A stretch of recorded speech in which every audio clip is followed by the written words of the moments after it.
말씀 보겠습니다. 요한계시록 16장 12절부터 16절까지 말씀입니다. 요한계시록 16장 12절부터 16절 한 절씩 교독하겠습니다. 또 여섯째 천사가 그 대접을 큰 강 유브라데에 쏟음에 강물이 말라서 동방에서 오는 왕들의 길이 예비되었더라.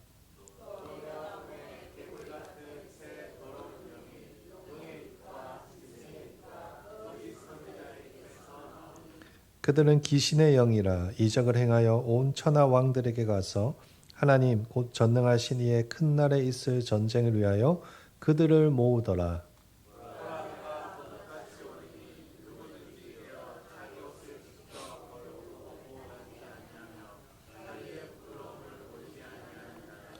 같이 읽겠습니다. 새 영이 히브리어로 아마겟돈이라 하는 곳으로 왕들을 모으더라. 아멘. 오늘 오후에도 이렇게 예배 자리에 잘 오셨습니다. 5월, 4월 중순 또 5월 이때 성도님들이 예배 행사들이 많아서 예배 참석을 잘 못하시는 분들이 많은데 우리 교회는 이렇게 보면 대부분 빠지지 않으시고 잘 참석하는 것 같아서 제가 참 기분이 좋습니다. 네, 우리 한일교회 모든 성도님들에게 하나님이 큰 복을 주시기를 예수님의 이름으로 축복합니다. 아멘. 제가 아직도 기억나는 영화가 있는데요. 아마겟돈이라는 영화입니다. 1998년도에 브루스 윌리스가 주연한 그때 1998년도에 개봉한 영화죠.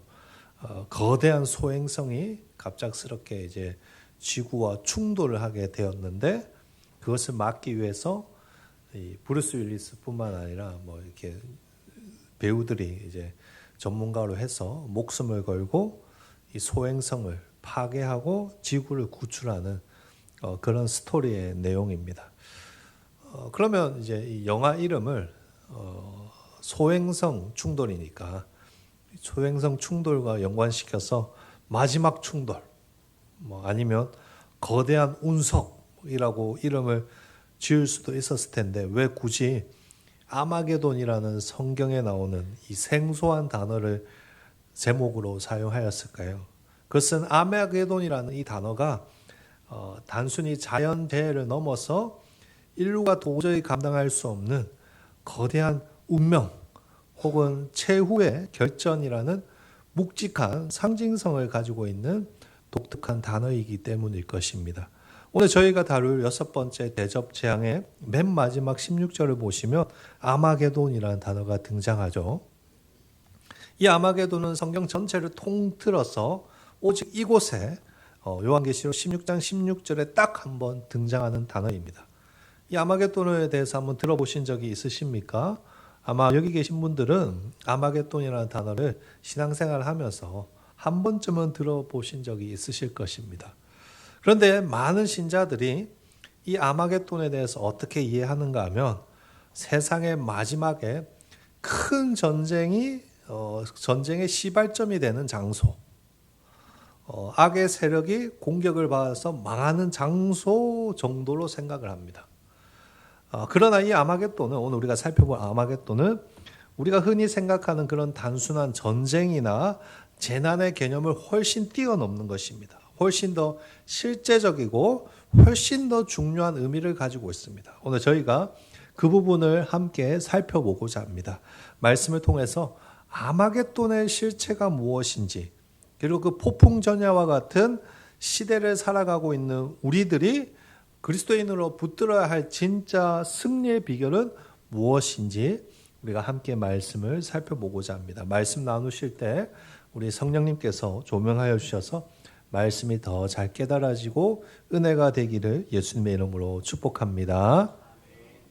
먼저 아마겟돈에 대해서 우리가 자세히 다루기 전에 저희가 다룰 것이 바로 여섯 번째 대접 재앙의 구체적인 내용입니다.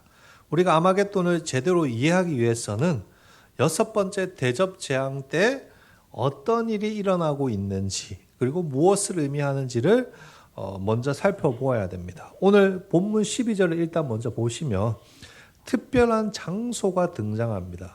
큰 강, 유브라데입니다. 유브라데 강은 약 2781 킬로미터 정도 되는 서아시아에서 가장 긴 강이며 티그리스 강과 함께 이 메소포타미아 문명을 형성한 서아시아의 최대 강입니다. 그런데 유브라스 강은 이스라엘의 역사에 있어서 지리상 다른 나라들이 이스라엘을 침공할 때 반드시 건너야만 하는 그런 위치에 있는 강이었습니다. 그러니까 아수르, 알죠? 성경의 아수르, 바벨론과 같이 거대한 제국들이 이스라엘을 침략할 때 항상 이 유브라데 강을 건너 넘어왔습니다. 우리나라로 비유하자면 북쪽의 압록강과 비슷하다라고 생각하시면 됩니다. 우리나라 역사에서 이란이 아니죠. 네, 요즘에 이란 전쟁하니까 이란이라는 거란이나 몽골, 여진족이 압록강을 건너서 오기 시작한다는 것은 단순한 이동을 의미하는 것이 아닙니다. 나라에 전쟁이 일어날 수 있다는 것을 의미하는 것입니다. 전쟁을 하기 위해서 국방의 경계인 압록강을 건너 넘어오는 것이죠. 오늘 본문에 등장하는 이 유브라스 대강이 바로 그런 장소입니다. 성경에서 발음이 잘 안 되네요. 유브라데 강은 지리적인 강을 의미하기도 하지만 때로는 하나님의 백성을 둘러싼 경계선이다, 방어선이라는 상징적인 의미를 가지고 있습니다. 그래서 이 강물이 힘차게 흐르고 있다는 것은 단순히 자연 현상을 의미하는 것이 아니라 원수가 함부로 침범하지 못하도록 하나님께서 막아주고 계신다는 보호의 상징으로 사용되기도 하였습니다. 그러나 12절에 보시면 놀라운 일이 일어나죠. 어떤 일이 일어납니까? 유브라스 강이 어떻게 되죠? 바싹 말라버립니다, 여러분. 이게 무슨 의미일까요? 강이 바싹 말라버려서 적군이 아주 손쉽게 침략할 수 있게 되었다는 것입니다. 그래서 12절 끝부분에 보시면 동방에서 오는 왕들의 길이 예비되었다라고 표현하는 것입니다. 여기서 동방의 왕들은 실제로 어떤 극단적인 해석자들이 주장한 것처럼 동쪽에 있는 중국, 러시아를 의미하는 것은 아닙니다. 이것은 특정한 나라나 민족을 지칭하는 것이 아니라 하나님을 대적하는 모든 악한 세력을 상징적으로 보여주는 표현입니다. 그러니까 천사가 6번째 제접을 쏟아서 유브라데 강이 마른다는 것은 모든 악한 세력들이 이제 하나님의 백성들을 공격하기 위해서 집결한다는 것을 보여주는 것입니다. 좀 이해가 되시죠? 네. 그것이 13절과 14절입니다. 이어지는 13절과 14절 보십시오. 여러분 13절 먼저 보실까요? 용과 짐승, 그리고 누가 등장하죠? 거짓 선지자가 등장하죠. 여기서 용과 짐승 그리고 거짓 선지자는 사실 저희가 앞부분 요한계시록 12장과 13장에서 이미 다룬 적이 있습니다. 요한계시록 12장부터 13장을 보시면 용이 등장하고, 가장 먼저 용이 등장하고, 또 용의 수하에 있던 졸개들이 누가 등장하죠? 두 짐승들이 등장합니다. 거기서 용은 누구라고 했습니까? 기억이 나십니까? 하늘에서 쫓겨난 악의 우두머리인 사탄을 의미하는 것이고, 두 짐승 중에 첫 번째 짐승은 사탄을 추종하는 악의 모든 세력 의미하는 것이고, 두 번째 짐승은 오늘 나온 대로 거짓 선지자를 의미하는 것이라고 제가 그때 설명을 들었습니다. 여러분 우리 박수 한번 칠까요? 박수 한번 시작. 자, 그러니까 6번째 대접 재앙은 우리에게 무엇을 보여주고 있는 것일까요? 사탄과 사탄의 수하에 있는 모든 졸개들까지 지금 어디로 집결하고 있는 것입니까? 유브라스 강 쪽으로 집결하고 있는 것입니다. 그것이 아까 살펴본 것처럼 12절 끝부분에 나오는 동방에서 오는 왕들의 길이 예비되었다라는 표현입니다. 근데 여기서 굉장히 흥미로운 점은 사탄과 이 사탄의 수하들의 입에서 특별한 것이 나오죠. 뭐가 나옵니까, 여러분? 개구리 같은 더러운 새 영이 나옵니다. 이게 도대체 무엇을 의미하는 것일까요? 단번에 알아차리기가 참 쉽지 않죠. 그러나 여러분 개구리의 특징을 생각해 보면 대충은 이것이 무엇을 의미하는지를 알 수 있습니다. 지금은 여러분 우리가 개구리 보는 거 쉽지 않죠. 근데 고대 사회에서는 개구리를 굉장히 쉽게 볼 수 있었습니다. 개구리는 굉장히 시끄러운 곤충으로서 사람의 정신을 혼미하게 하는 존재이자 불쾌감을 주는 부정한 동물의 상징이었습니다. 그 당시에 우리가 그런 이미지를 가지고 개구리 같은 새 영을 해석해야 됩니다. 이 개구리 같은 더러운 새 영은 무엇을 의미하는 것일까? 사람들의 마음을 혼란스럽게 하고 거짓으로 미혹하여서 하나님을 대적하는 자리로 끌고 가는 사탄에 속한 악한 영들을 의미하는 것입니다. 자, 그래서 14절 앞부분 보실까요? 이 영들에 대해서 뭐라고 표현하죠? 귀신의 영들이라고 표현하는 이유가 바로 이것입니다. 결국 용과 짐승과 거짓 선지자들의 입에서 무엇이 나오죠? 악한 귀신들의 영이 나오는 것입니다. 그런데 이 악한 영들은 특별한 일을 하죠. 여러분, 특별한 일을 합니다. 그것이 무엇인가 하면 14절에 기록된 것 같이 이적을 행하면서 온 천하의 왕들에게 가서 그들을 자기 편으로 끌어모으는 역할을 하는 것입니다. 왜 그런 일을 할까요, 여러분? 그 이유가 14절에 바로 적혀 있습니다. 왜 그런 일을 할까요? 전쟁을 위하여 그들을 모았더라. 맞죠? 그러니까 방금 읽은 말씀처럼 온 천하 왕들을 선동하여서 하나님과 무엇을 하기 위해서? 전쟁을 하기 위해서 그렇게 하는 것입니다. 여러분, 여기서 천하 왕들이란 이 표현은 단순히 특정 국가의 대통령이나 왕들을 가리키는 말은 아닙니다. 왜냐하면 여기서 쓰인 천하 왕들이라는 이 표현은 헬라어로 보시면 단순히 왕들을 가리키는 것이 아니라 세상 전체를 포괄하는 의미를 가지고 있기 때문입니다. 그래서 오히려 여기서 나온 천하 왕들이란 어느 한 지역이나 통치자들을 의미하는 것이 아니라 천하 전체에 영향력을 끼치는 세력들을 의미하는 것입니다. 정치 체제, 맞죠? 그리고 정치인, 이데올로기, 특정한 사상, 가치관, 권력 등과 같이 세상 사람들을 지배하고 방향을 결정짓는 영향력들 있는 그런 것들을 전부 의미하는 것입니다. 개구리 같은 새 더러운 영이 이 천하 왕들에게 접근하는 것입니다. 좀 이해가 되세요? 이 부분이? 개구리가 밤새도록 시끄럽게 울어대듯이 정신을 쏙 빼놓듯이 마지막 때가 되면 더러운 귀신의 영들이 천하 왕들의 마음을 사로잡고 미혹하여서 그들을 하나님과의 무엇으로 끌고 가는 것이죠? 전쟁으로 끌고 간다는 것입니다. 이것이 마지막 때의 특징입니다, 여러분. 마지막 때가 되면요, 귀신의 영들이 천하 왕들을 미혹하여서 악을 뭐라고 할까요?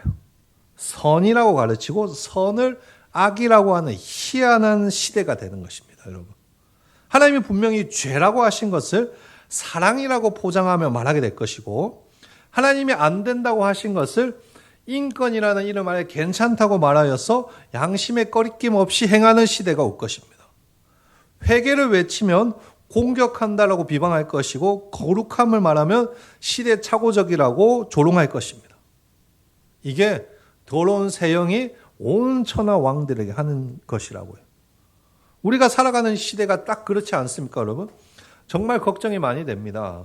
하나님이 세우신 질서를 무너뜨리면서도 그것을 진보라고, 옳은 방향이라고 주장합니다. 하나님이 주신 생명의 소중함보다 인간의 선택과 자유를 앞세워서 낙태나 안락사와 같은 큰 죄를 당연한 권리라고 주장합니다. 그렇죠? 요즘에 여러분 젊은 사람들한테 낙태 그런 거 성경 말씀에 반하는 비성경적인 거야. 저 사람 이상한 사람 이렇게 나오잖아요, 요즘에. 하나님의 창조 섭리인 남녀의 성별조차 스스로 결정할 수 있다고 가르치는 비성경적인 가치관들이 정치와 교육 현장을 장악하게 되는 것이고, 마지막 때가 될수록 심지어 동성애는 죄가 아니다라고 말을 하는 목사와 신학자들이 하나님을 두려워하지 않고 서슴없이 말하고 있는 것입니다. 이게 유튜브에 요즘에 그러고 있다고요, 여러분. 이 모든 것이 오늘 우리가 살펴보는 것과 같이 마지막 때 귀신의 영이 역사하는 현장이고 귀신의 영들이 만들어내는 거대한 악의 흐름인 것입니다, 여러분. 눈에 보이는 게 전부가 아니라고요. 모든 것의 배후에 분명한 악한 귀신의 영들이 지금 뭐 하고 있는 거예요? 역사하고 있는 것입니다. 마지막 때가 되었을 때 사탄의 여러분 가장 강력한 무기는요, 총칼이 아닙니다, 여러분. 생각을 악하게 바꾸고 가치관을 비성경적으로 만들어서 스스로 하나님을 어떻게 만드는 거죠? 사람들이 하나님을 대적하게 만드는 것입니다. 이게 오늘 13절, 14절의 내용입니다, 여러분. 이것이 사탄이 마지막 때 하는 일입니다. 그리고 사탄은 온 천하 왕들과 세력을 규합하여서 하나님을 대적할 마지막 장소로 그들을 인도합니다. 그것이 어디일까요? 오늘 저희가 살펴보는 아마겟돈입니다, 여러분. 따라서 아마겟돈은 어떤 곳인가? 마지막 때 하나님과 하나님을 대적하는 모든 존재들이 정면으로 충돌하는 자리, 그 자리가 아마겟돈인 것입니다. 그래서 요한계시록을 전공하고 합신해서 신학을 가르쳤던 김추성 교수님이 아마겟돈에 대해서 이렇게 이야기하죠. 한번 띄워주시겠습니까? 아마겟돈은 마지막 전쟁을 위한 지리적 장소를 의미하는 것이 아니다. 따라서 아마겟돈이 구체적으로 어디일까 추론하는 것은 본문을 왜곡하는 것이다. 요한계시록 16장 가지고 아마겟돈이 이 지역에 있을 것이야, 이 지역에 있을 거야, 그런 문제가 아니라고요. 그래서 김수성 교수님이 이어서 이렇게 이야기하죠. 사단의 모든 것이 끝나는 전쟁을 상징하고 있다. 무슨 말입니까?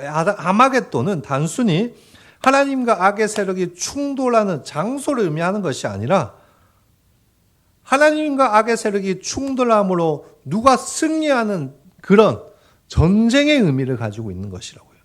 누가 승리합니까, 여러분? 누가 승리합니까, 여러분? 하나님이 승리하시는 거예요. 하나님을 대적하는 모든 자들이 끝까지 발악해서 아마겟돈에 모여서 하나님을 대적하지만 하나님 앞에 무릎 꿇고 완전히 패배하는 그 사건이 오늘 우리가 살펴보는 뭐죠? 아마겟돈이란 것입니다, 여러분. 그렇다면 하나님이 승리할 것을 목사님 어떻게 알 수 있어요?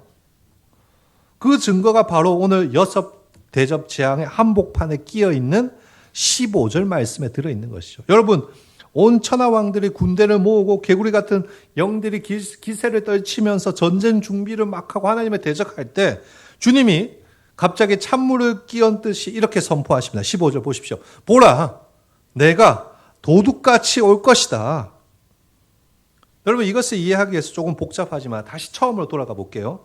12절에서 우리가 살펴본 것처럼 6번째 천사가 대접을 쏟으니까 뭐가 말랐죠? 유브라데 강이 말랐습니다. 여기서 제가 질문하겠습니다. 누가 유브라데 강을 말렸습니까? 사탄이 말렸습니까? 아닙니다. 하나님의 천사가 하나님의 명령을 따라서 대접을 쏟을 때 강물이 말라버렸습니다. 그렇기 때문에 유브라데 강이 사탄에 의해서 마른 것이 아니라 누구에 의해서 마른 것입니까? 주권자 하나님에 의해서 마른 것입니다. 그럼 뭔가 이상하지 않습니까? 여러분, 자, 여기까지 왔으면 우리 생각해 보세요. 뭔가 이상하지 않아요? 하나님께서 왜 이 강물을 말려서 동방의 왕들이 올 수 있는 길을 열어주시고 사탄들에게 속한 귀신의 영들이 역사를 통해서 온 천하 왕들이 모이도록 하고 계신 것일까요? 15절 말씀에 바로 그 답이 있습니다. 최후의 심판자 예수님이 그 자리에 오셔서 그들을 어떻게 할 것이기 때문입니까? 심판하실 것이기 때문이라는 것입니다. 즉 15절은 무엇을 우리에게 보여주는 것인가? 세상이 아무리 자기들끼리 판을 짜고 전쟁 준비를 해도 그 모든 역사의 마침표를 찍으실 진짜 주인공은 누구인가? 예수 그리스도라는 것을 우리에게 말씀해 주는 것입니다. 따라서 이 아마겟돈의 모든 일은 하나님께서 악한 세력을 막지 못해서 그렇게 하시는 것이 아니라 오히려 그들을 일부러 한자리에 모아서 최종적으로 심판하시고 누가 최후의 승리자이며 주인공인지를 보여주기 위해서 하나님이 주권적으로 그렇게 역사하고 계신 것입니다. 다시 말하면 하나님께서는 의도적으로 아마겟돈이라는 무죄를 준비하신 것이고 악의 무리들을 일부러 그곳에 모으시는 것입니다. 그런 점에서 하나님을 대적하는 악의 세력은 유브라데 강이 마른 것을 보고 좋은 기회가 왔다라면서 막 기고만장해서 달려오겠지만 사실 그것은 무엇입니까? 하나님께서 준비하신 심판대 앞으로 스스로 걸어오는 멸망의 행진인 것입니다. 멸망을 앞두고 발악하는 것입니다, 여러분. 그때 주님께서 오셔서 그들을 심판하시고 하나님을 대적하던 모든 세력들을 완전히 무너뜨리실 것입니다. 우리가 19장과 20장에 가서 다시 아마겟돈이 등장하기 때문에 그 부분에서 또 자세히 살펴보겠지만 하나님을 대적하는 모든 존재들은 어린 양 앞에서 완전히 패배해버립니다. 더 이상 일어날 수 없는 심판에 던져지게 될 것입니다.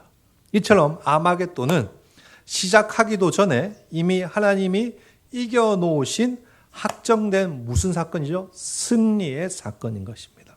결국 정리하자면 아마겟돈은 어떠한 곳인가? 우리가 지도에서 막 찾아야 될 미스터리한 지리적인 장소가 아니라 하나님을 대적하는 세상의 모든 것들이 하나님의 심판하에 철저히 무너지는 역사적인 사건을 상징하는 것입니다. 그날이 언제입니까? 주님 다시 오시는 그날입니다, 여러분. 하나님을 대적하는 모든 것이 주님 다시 오시는 그날에 무너지고 하나님께서 누가 최후의 승리자임을 결정적으로 드러내는 사건이 아마겟돈 사건입니다. 그렇다면 사랑하는 성도 여러분, 이 아마겟돈 시대를 살아가는 우리는 어떻게 살아가야 될까요? 주님이 오시기 전에 귀신이 영들이 판치는 이 거대한 미혹의 흐름 속에서 우리는 무엇을 붙들고 살아야 될까요? 이 질문에 대해서 예수님께서 직접 답변을 주십니다. 15절 말씀 보실까요? 보라, 내가 도둑같이 오리니. 자, 여기서부터 보십시오. 깨어 자기 옷을 지켜 벌거벗고 다니지 아니하며 자기의 부끄러움을 보이지 아니하는 자는 무엇이 있도다? 복이 있도다. 여러분, 지금까지는 악한 세력들이 모이고 미혹하고 전쟁을 준비하는 장면이었습니다. 그런데 그 한가운데서 주님께서 뭐라고 말씀하십니까?